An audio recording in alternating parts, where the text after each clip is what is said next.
Donald Trump guilty on all 34 counts. Khalif, I know you're just getting into the newsroom, but we've got to be able to get your take on this. Here it is. It came out. They needed that 30-minute window to be able to figure out and make it official and make sure that before the news media outlets were able to broadcast this verdict. But now, getting your take. I mean, the first thing you got to do is just pause and think of the historic nature of this period, right? So, I mean, I got the alert like everybody else that there is a bell ringing and there is a verdict that's out there. Soon as they asked for the verdict sheet, I knew that we obviously didn't have a hung jury and we had a decision. Right. And then it's telling that they asked for 30 minutes because I would assume that I've seen a number of verdict sheets with this amount of charges. It would have been on multiple pages. But if it would have been a conviction on all or not guilty on all, they just could have went through the box. But when they asked for 30 minutes, I know they wanted to make sure they lined them all up. And I was, thinking that we had a mixed verdict, a couple, maybe those first 9 that he didn't actually sign would have been not guilty. And then the rest were guilty. I mean, because I think looking at this trial, we've watched it, we've covered it every day throughout this whole process. The prosecutor's office did an excellent job of laying out the foundation. I talk about how we have builders and painters. The prosecutor's office built their case brick by brick on corroborating each piece of evidence. And the defense did an excellent job, I think, of painting a picture, but not for this case. They did an excellent job of painting a picture for appeal. They objected every time they needed to. They made sure that they put everything on the record to ensure that the case was preserved. For anything that I think that the judge didn't do right, letting some testimony in or letting statements go by, their team was on it every time. And so this is a long game. This is probably a death by 1,000 blows. And so, yeah, they may have lost today, but you can guarantee that appeal will be coming down the road instantly, because they had every appeal preserved. And the problem with bad lawyering is if you don't do that, you don't protect that appeal. Excuse me, we're going to take you back out live here. We're understanding that Donald Trump is about to come out of the courtroom. Yep, sentencing is on July 11th. Let's listen in. This was a rigged trial by a conflicted judge who was corrupt. It's a rigged trial, a disgrace. They wouldn't give us a venue change. We were at 5% or 6% in this district, in this area. This was a rigged, disgraceful trial. But the real verdict is going to be November 5th by the people.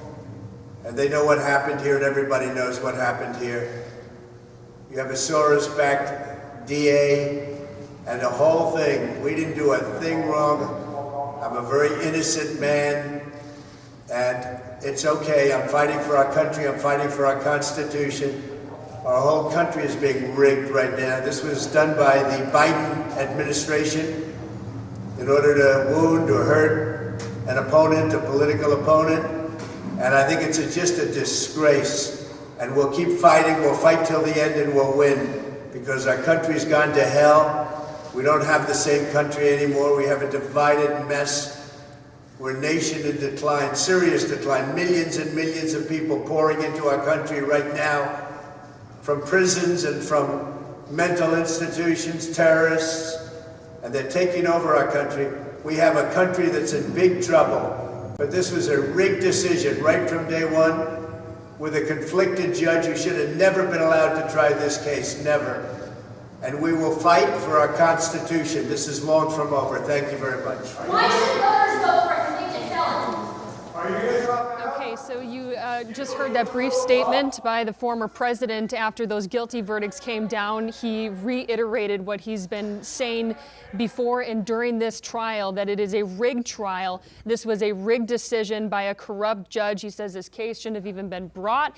He originally wanted the venue changed, and he said the real verdict, obviously, in his opinion, is going to be on November 5th by the people, which, of course, Election Day. But he reiterated that he is an innocent man and says that this was all done by the Biden administration. Pretty political and what we would have expected. So there's tons of mixed messages in there, and I'll try to weave through as many of them as I can. My biggest thing is that you want to win in glory and be respectful and lose respectfully. This was a jury of your peers. This was 12 folks that sat in the box and listened to evidence for 5 weeks. So to make the statement that it's rigged, I've went to jury and lost before, and I didn't walk out saying, you know what, this was rigged. You take it and you say, you know what, I maybe could have picked a jury. I maybe could have presented evidence better. But to do that, I don't think it advances the argument.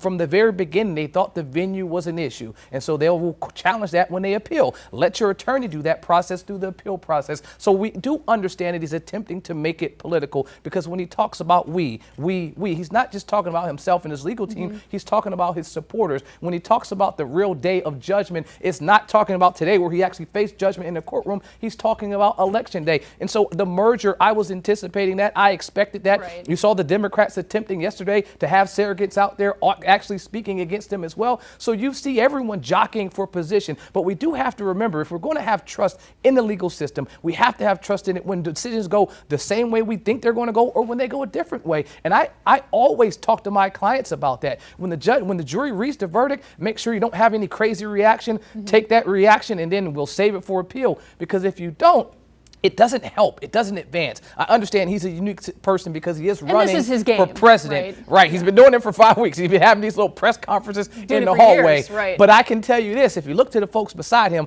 everyone has that face like, it's not just saying it's cringeworthy, it's really like, this doesn't help. And when you do things that don't help your case, it really hurts. And because we're in that era of misinformation, disinformation, I really just want to make sure, because I am in that profession, that if you're going to say you want to believe in the justice system, and yes, it has issues, yes, it can be fixed, but when you put 12 in the box and you go throw out your best fight, defense and prosecution, you got to go with what the chips say. And by all means, did I think it was going to be a 100% conviction across the board? I didn't. I thought he had a possibility on the top 9. But everything else, I thought this was pretty open and shut. Why? Because it's a documents case. And all you got to do is point to the documents. The hard types of cases when there is no paper trail. So this was problematic. As he walks out of the courtroom right now, hopefully he's listening to the advice of his attorney, because his defense did an excellent job.